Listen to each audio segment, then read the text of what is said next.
Hey guys welcome back to my channel. ഇന്ന് ഞാൻ അതിരാവിലെ തുടങ്ങിയ ദിവസമായിട്ട്, പക്ഷേ രാവിലെ തന്നെ നല്ല ഫുഡൊക്കെ കഴിച്ചിട്ടാണ് ഞാൻ ഇറങ്ങിയത്.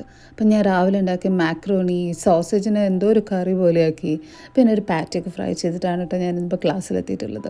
അപ്പോൾ എനിക്കിന്ന് രാവിലത്തെ ഒരു സെഷൻ കഴിഞ്ഞ് ഇന്ന് ഫുൾ ഫ്രീയാണ്. അപ്പോൾ ഞാൻ കരുതി ഒരു ഡെൽഫിൻ്റെ ഒരു പ്രോഗ്രാം ഉണ്ട്, അപ്പോൾ അത് പോയി കണ്ടാലോ. ഡെൽഫി എന്നുള്ള ബ്ലൂ പോട്ടറിക്കാർ അവരുടെ ബ്ലൂ ക്രോക്കറീസ് ഒക്കെ കൊണ്ടുവന്ന ഒരു ഷോ ഉണ്ടായിരുന്നു. അത് കാണാൻ പോയതിന് ശേഷം പിന്നെയും തിരിച്ച് ക്ലാസ്സിന് വേണ്ടിയിട്ട് വന്നു. അതൊക്കെ കഴിഞ്ഞ് ഇന്നത്തെ തീരുമ്പോഴത്തേനും കുറച്ച് ലേറ്റ് ആയിട്ടുണ്ടായിരുന്നു. പുറമേ നിങ്ങൾ നല്ല സൺലൈറ്റ് കാണുമെങ്കിലും സമയം ഇപ്പോൾ ഒരു 5 മണിയൊക്കെ കഴിഞ്ഞിട്ടുണ്ട് കേട്ടോ. അപ്പോൾ തിരിച്ച് വന്നു കഴിഞ്ഞപ്പോൾ എനിക്ക് ഭയങ്കര വിശപ്പായിരുന്നു. എന്താണെന്നറിയില്ല, ഇന്നത്തെ ദിവസം എനിക്ക് ഭയങ്കര വിശപ്പുള്ള ദിവസമായിരുന്നു. അപ്പോൾ ഞാൻ കരുതി ഒരു റോൾ ഉണ്ടാക്കി കഴിച്ചാലോ എന്ന്. ഇത് പോക്കാണ് കേട്ടോ അതിനകത്ത് ആഡ് ചെയ്തിട്ടുള്ളത്. പോക്കും പിന്നെ എന്തൊക്കെയോ കിട്ടിയ സാധനങ്ങളൊക്കെ കൂടി തിരിച്ച് ഞാൻ റോൾ പോലെ ആക്കിയിട്ട് ഞാനിപ്പോൾ കഴിക്കാൻ പോവാം. എൻ്റെ കൈൻഡ് ഓഫ് ഷവർമ ഇതൊക്കെ തന്നെയാണ്. അത് കഴിഞ്ഞിട്ട് ഇതിൻ്റെ രാത്രിയത്തെ ഭക്ഷണമാണ് നിങ്ങൾ കാണുന്നത്. ഇന്നൊരു ഫുഡ് ഡേ ആണ്. അപ്പോൾ സബ്സ്ക്രൈബ് ചെയ്യണേ, പിന്നെ